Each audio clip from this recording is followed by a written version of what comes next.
할렐루야. 오늘 참 좋은 날입니다. 하나님께서 특별히 우리를 사랑하셔서 우리에게 또 새로운 삶의 기회 2024년도를 우리에게 허락해 주셨습니다. 하나님의 우리의 목자가 되시고 주님께서 우리 교회의 머리가 되시고 주님의 인도하심을 따를 때에 우리는 부족함이 없는 한 해를 보낼 줄로 믿습니다. 이 믿음으로 믿음의 길을 걸어가 더없이 복된 한 해를 누리는 우리 모두가 되기를 주의 이름으로 축원합니다. 오늘은 교회력에 따라서 예수님께서 세례를 받는 주님의 세례 주일입니다. 예수님께서 세례를 받으실 때에 하늘에서 음성이 들려옵니다. 그 음성은 너는 내 사랑하는 아들이라 내가 너를 기뻐하노라 라는 하늘의 음성이 있습니다. 저는 개인적으로 성경에 많은 축복의 말씀이 있고 더없이 은혜의 말씀이 있지만은 저 개인적으로 하나님으로부터 늘 듣고 싶은 음성이 하나 있다면 바로 이 마가복음 1장 11절입니다. 제가 개인적으로도 제 생일이 1월 11일입니다. 그래서 이 마가복음 1장 11절이 너무나도 제 가슴에 와닿습니다. 너는 내 사랑하는 아들이라 내가 너를 기뻐하노라.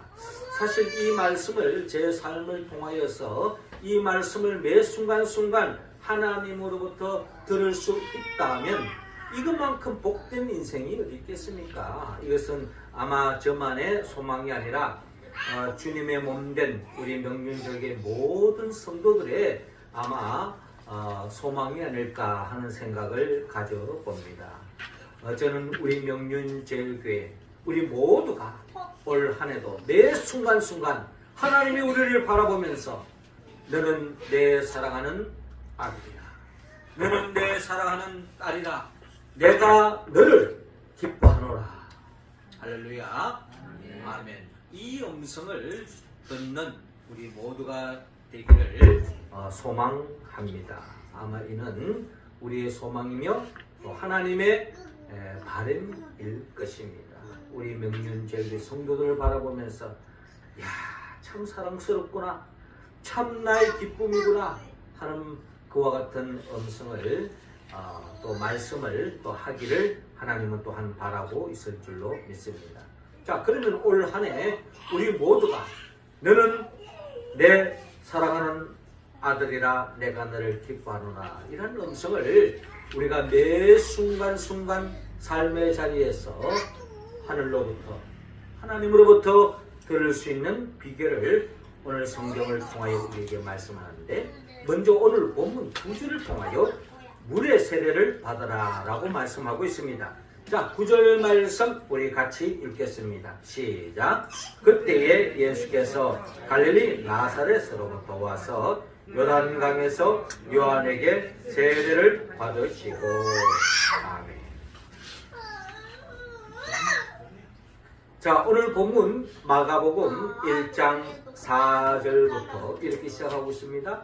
세례 요한이 광야에 이르러 죄 사함을 받게 하는 회개의 세례를 전파하니 온 유대 지방과 예루살렘 사람이 다 나아가 자기 죄를 잡아가고 요단강에서 그에게 세례를 받더라라고 말씀하고 있습니다.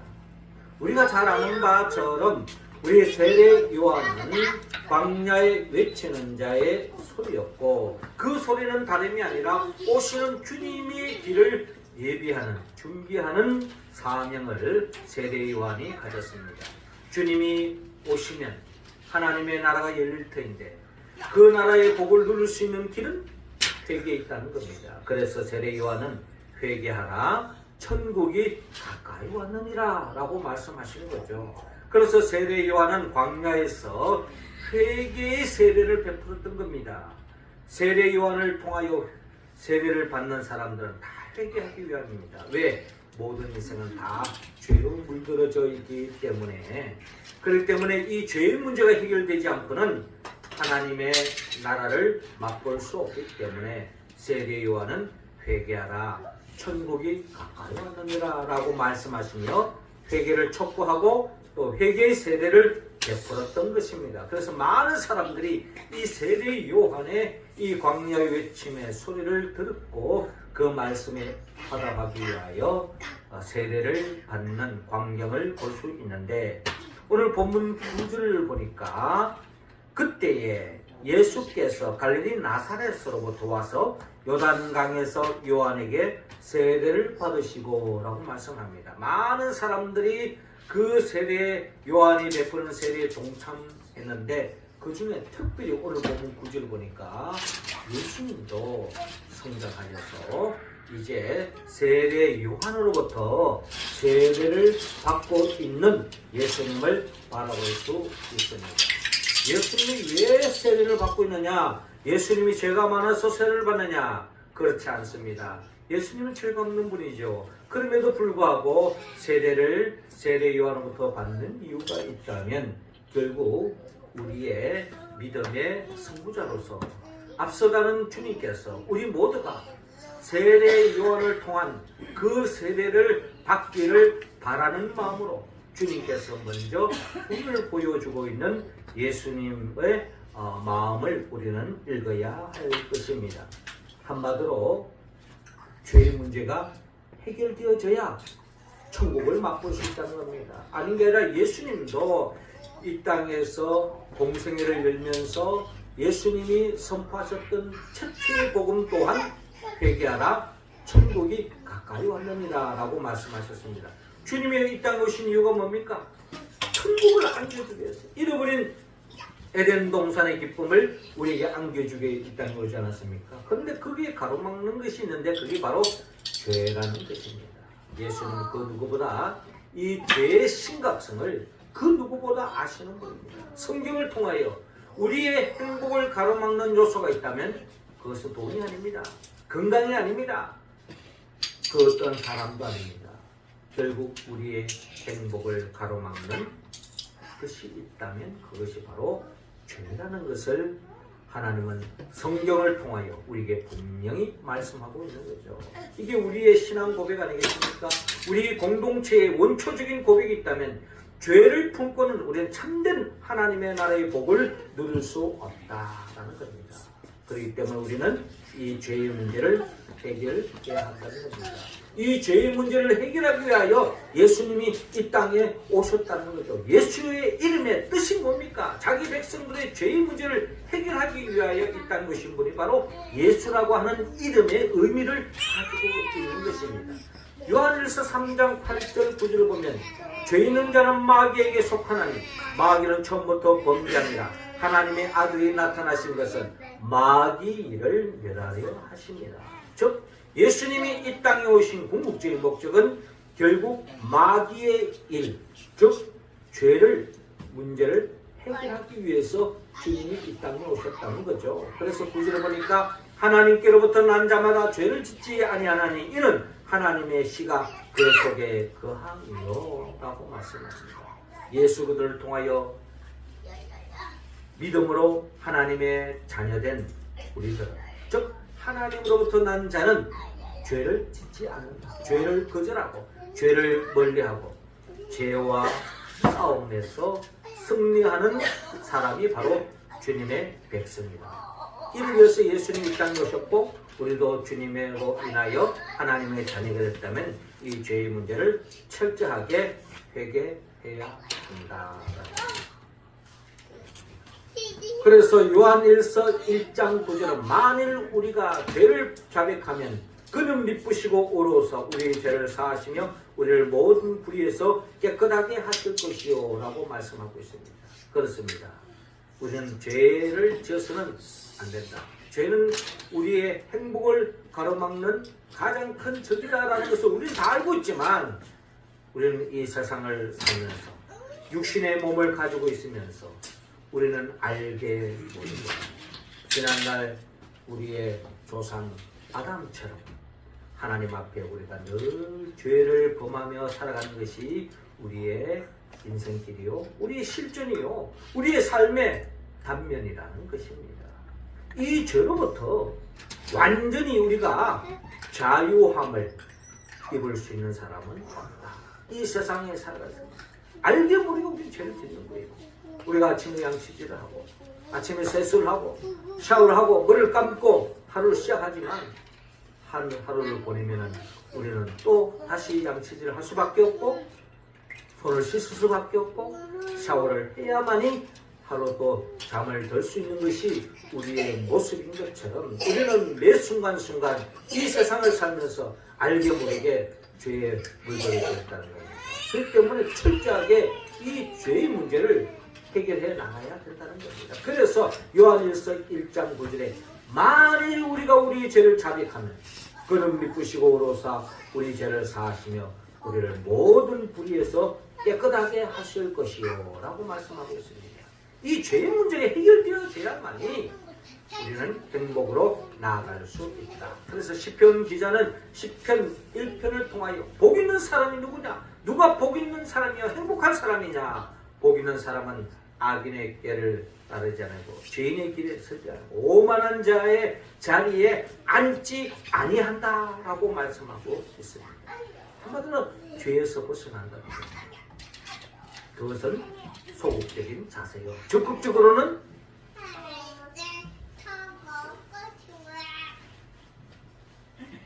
여호와의 말씀을 주야로 묵상하는 자다.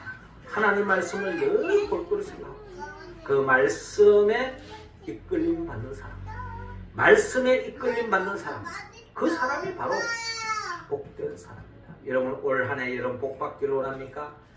주식이 그냥 대박이 터지고 말이죠. 내가 투자한 항목이 터지고 대박이 터지고 또 하는 일들이 다 순종하게 되고 이것이 복이 아닙니다. 복 받는 비결은 멀리 있지 않아요. 하나님의 복을 받는 비결은 결국 하나님의 말씀에 이끌림 받을 때에 하나님 말씀대로 살아갈 때에 하나님이 우리에게 주는 그 복은 자동적으로 따라올 줄로 믿습니다. 예수님은 결국 세례 요한이 베푸는 세례를 받았던 것처럼 우리도 매 순간순간 죄에 민감하고 알게 모르게 지은 죄가 있다면 철저하게 그 죄의 문제를 털어내고 주님 안에서 회개하고 그래서 하나님의 복을 받는 길로 나아가는 우리 모두가 되기를 주의 이름으로 축원합니다. 이어 두 번째로 오늘 본문 10절을 통하여 성령 세례를 받으라고 말씀합니다. 10절 우리 다 같이 읽습니다. 시작. 곧 물에서 올라오실 때 하늘이 갈라짐과 성령이 비둘기 같이 자기에게 내려오심을 보시더니 아멘. 자 오늘 본문 10절에 보니까 곧 물에서 올라오실세. 물에서 올라온다는 말의 의미는 예수님은 세례 요한을 통하여 물세례를 지금 받고 있는 광경입니다. 우리는 세례할 때에 결국 머리에다가 우리 세례자가 세례를 베푼 자가 물을 찍어서 성부, 성자, 성령 이름으로 세례를 베푸지만 예수님 당시에는 이 침례식이었습니다. 침례식. 지금도 무슨 우리 침례교라든지 또 순복음교 이런데 다 그 당시의 전통을 이어서 침례를 받습니다. 그냥 이제 우리 장로교는 그것을 영적 의미로 살아서 물로서 그저 세례를 베푸는 침례하지 않고 물로 세례를 베푸는 그런 모습으로 이제 바뀌어지는데 예수님 당시는 침례였습니다. 그래서 이제 물속에 이제 들어갔다가 나오는 이런 표면적인 모습을 우리가 볼 수 있는 거죠. 물속에 들어간다는 말은 이제 내 중심으로 살았던 삶을 청산하고 하나님 중심으로 살겠습니다 하는 의미로서 물에서 이제 나오는 과정을 이런 세례를 통하여 우리가 볼 수 있는데 이렇게 물에서 올라오실세. 물에서 나올 때에 하늘이 갈라짐과 성령이 비둘같이 자기에게 내려오심을 보시더니 라고 말씀하고 있습니다. 그러니까 한마디로 이렇게 이제부터는 내 중심으로 살지 않고 하나님 중심으로 살겠습니다 하고 결단하고 세례식을 이룰 때에 하늘에서의 음성이 들려오는 겁니다. 그 전에 일어나는 일이 성령이 비둘기같이 내리는 역사가 일어난다. 그렇습니다. 우리가 이제 예수님과 같이 결단하고 나아갈 때에 성령이 우리에게 임하는 때에 특별히 오늘 마가복음 1장 8절을 보니까 나는 너희에게 물로 세례를 베풀었거니와 그는 너희에게 성령으로 세례를 베푸시리라 라고 말씀하고 있습니다. 자, 이 말씀은 세례 요한이 예수님에 대해서 말씀하시는데 예수님은 어떤 분이냐? 나는 물로서 세례를 베푸지만 예수님은 성령으로 세례를 베푸실 분이다 라는 겁니다. 그러니까 우리가 예수님의 이름으로 죄사함의 은총을 입고 예수님의 이름으로 세례를 받고 예수님의 이름으로 나아갈 때에 우리는 예수님이 주시는 성령 세례를 받을 수 있다라는 것을 세례 요한을 통하여 이미 말씀하셨고 우리는 예수님을 통하여 성령 세례를 받기 위해서는 먼저 예수님을 영접해야 되는 것입니다. 요한복음 1장 12절에 영접하는 자, 곧 그 이름을 믿는 자들에게는 하나님의 자녀가 되는 권세를 주셨습니다. 그럼 우리가 예수를 영접해야만이 한마디로 우리는 성령 세례를 받는 겁니다. 그래서 신약시대에 우리가 그저 세례 받는 것은 예수님이 누구인가를 알고 예수님을 영접하고 이제는 내 중심으로 살지 않고 예수님 중심으로 살겠습니다 하고 결단하면서 세례를 받을 때에 우리는 이미 성령 세례를 받는 역사가 일어난다. 그러니까 마태복음 16장 15절 이하에 우리가 잘 아는 것처럼 예수님께서 너희는 나를 누구라 하느냐라고 물었을 때에 베드로가 주는 그리스도시요 살아계신 하나님의 아들입니다. 중요한 것은 예수님이 그리스도입니다. 예수님이 내 인생의 주인입니다. 예수님이 내 삶의 모든 해결자입니다 라는 고백할 때에 예수님께서 말씀하시기를 바요나 시몬아 내가 복이 있도다 이를 내게 알게 하니는 별게 아니요 하늘에 계신 내 아버지십니다 라고 말씀하고 있는 겁니다. 자, 그렇게 볼 때에 우리는 이미 예수를 그리스도라고 고백했다면 이미 우리는 성령 세례를 받은 줄로 여러분 믿으시기 바랍니다. 예수를 그리스도라고 고백한다는 것은 성령의 도움이 없이는 절대로 예수를 그리스도라고 고백할 수 없는 겁니다. 그렇기 때문에 우리는 이미 성령 세례를 다 받은 사람들이요 받은 공동체이기 때문에 우리는 더없이 하나님의 복을 받은 줄로 여러분 믿으시기 바랍니다. 이 겨울철에 저는 가끔씩 이렇게 우리 성북천을 한 번씩 걷더라도 이 오리들이 헤엄을 치고 다니는 모습을 봅니다. 저 오리들은 이 추운날 물속에서 추위를 타지 않을까, 감기 걸리지 않을까, 얼어 죽지 않을까 그런데도 불구하고 유유히 그 차가운 물을 헤엄을 치고 다니는 오리를 바라봅니다. 왜 그렇습니까? 이 오리들은 온몸에 기름을 바르고 있는 겁니다. 그렇기 때문에 그 오리 털에 그 기름이 발라져 있기 때문에 물이 들어오지 않고 그래서 몸을 체온을 보존할 수 있고 이 추운 겨울에도 유유히 헤엄을 치고 다니는 것을 볼 수가 있습니다. 그렇습니다. 우리도 성령의 세례를 받는 그 순간에 우리는 죄악된 이 세상 속에서 죄로 물들지 않고 하나님의 자녀된 복을 누리며 살아갈 수 있다는 것입니다. 하나님이 우리에게 주는 최고의 선물이 있다면 그것은 바로 성령이다라는 겁니다. 그렇잖아요. 우리 믿음의 길을 걸어가는 데 있어서 최고의 복이 뭡니까? 결국 성령입니다. 성령을 받지 않고는 성령 세례 받지 않고는 우리는 진정한 하나님의 자녀답게 살 수 없고 비록 복을 준다 할지라도 그 복을 차버리고 잃어버릴 수밖에 없는 것이 우리들의 모습이에요. 그러니까 우리가 성령을 받을 때에 우리는 진정한 복을 받는 것이다 라고 우리는 이야기할 수 있는 것입니다.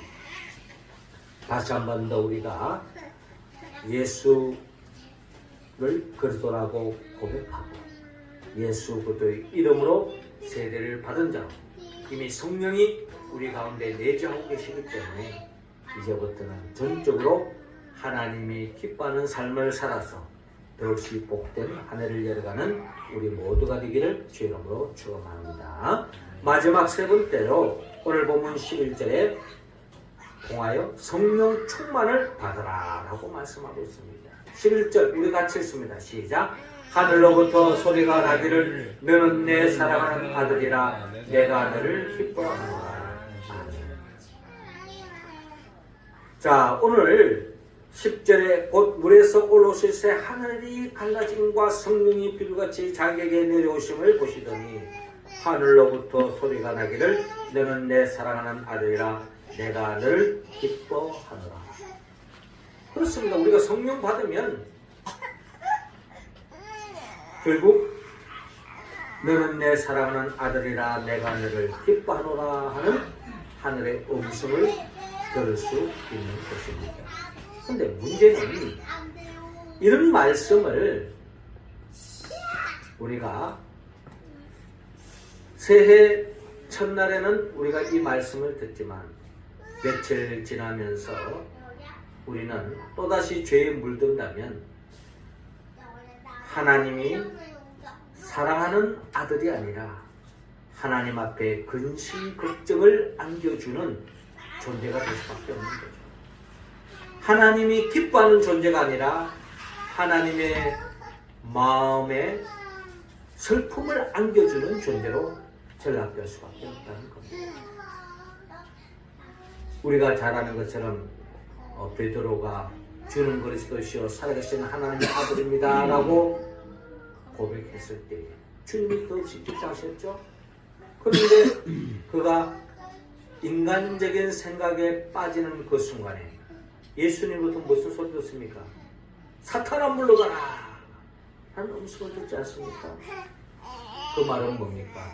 우리가 이미 성령 세례를 받았지만 한순간에 우리가 베드로처럼 육신의 생각, 인간적인 생각에 빠질 때에 결국 우리는 주님의 마음을 아프게 할 수밖에 없다는 겁니다. 그렇기 때문에 우리는 너는 내 사랑하는 아들이라 내가 너를 기뻐하노라 하는 이 음성을 우리가 지속적으로 주님 오시는 그날까지 천국에 이를 때까지 우리가 영원히 이 말씀을 듣기 위해서는 성령 충만함을 받아야 한다.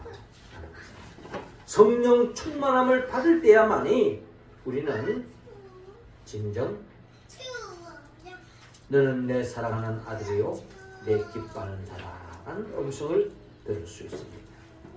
우리는 새해 연초에 자주 쓰는 사자성어가 하나 있다면 작심삼일이라는 사자성어가 사실 우리 마음에 많이 떠오릅니다. 올 한해는 하나님 말씀 많이 읽어야지, 기도 많이 해야지, 올 한해는 참으로 하나님 기뻐하는 일을 많이 할 거야, 봉사할 거야, 충성할 거야, 헌신할 거야, 하나님 보시기에 반듯한 삶을 살 거야, 이런 나름대로 다짐으로 한 해를 시작합니다. 그러나 그 생각 오래가지 않은 것이 오늘 우리의 삶을 돌이켜보면 우리 모두의 고백일 것입니다. 그러므로 우리는 성령 충만함을 받아야 합니다. 베드로도 주님을 절대로 부인하지 않고 따르겠다고 했지만 닭 울기 전에 그는 주님을 3번이나 부인했던 베드로를 우리가 한번 생각해 볼게요. 우리도 그 베드로의 길을 걸어가지 않는다는 보장이 아무도 없지 않습니까? 그러므로 우리는 매 순간순간 성령의 충만함을 받아야 합니다. 이스라엘 백성들이 다 출애굽을 했어요. 구원을 맛보았어요. 하나님의 은혜로 홍해를 건넜습니다. 구름기둥 불기둥의 인도함을 받았어요. 만나와 메추라기를 맛보고 심지어는 반석에서 물이 나와서 그들이 부족함이 없는 광야 여정을 보냈습니다. 그러나 그들이 다 출애굽의 세대들이 가나안 땅에 들어가지 못했습니다. 왜 그랬을까요? 결국 그들은 주님의 그 큰 은혜를 입었음에도 불구하고 주님이 나의 목자라고 하는 그 고백이 지속되지 못하고 조금만 어려움이 오고 조금만 자기 생각대로 진행되지 않으면 하나님을 원망하고 주의 종을 원망하고 불평하면서 결국 광야에서 다 끊어지고 갈렙과 여호수아만 결국 가나안 땅에 들어가는 역사가 일어나지 않았습니까? 주님은 우리 모두가 갈렙과 여호수아처럼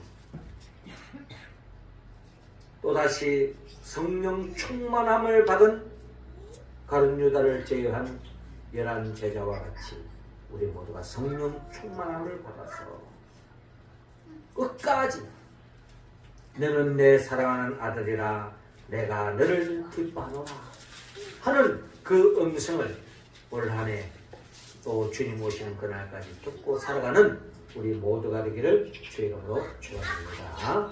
사랑하는 성도 여러분, 그렇습니다. 우리가 더없이 올 한 해 매 순간순간 너는 내 사랑하는 아들이다, 너는 내 사랑하는 딸이다, 내가 너를 기뻐한다, 이 음성을 우리가 매 순간순간 듣기 위하여 물의 세례를 받고 성령 세례를 받고 성령 충만함을 받아야 될 줄로 믿습니다. 그러기 위해서는 우리가 매 순간순간 예수님이 누구인가를 우리가 바로 고백해야 합니다.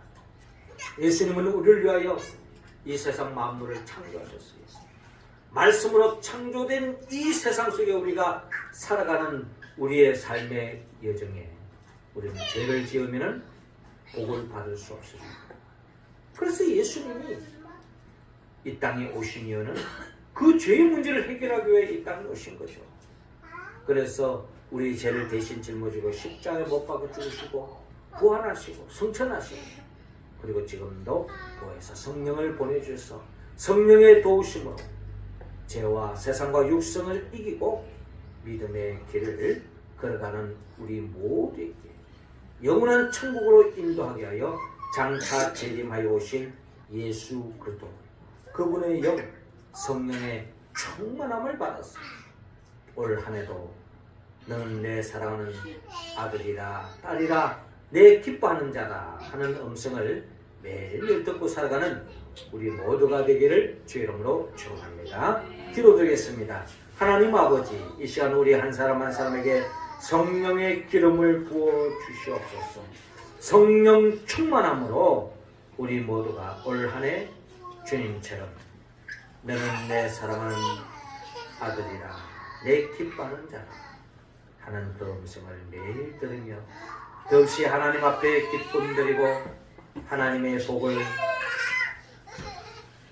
충만히 받아 누리는 우리 모두가 되게 하여 주옵소서. 예수님의 이름으로 기도합나이다. 아멘.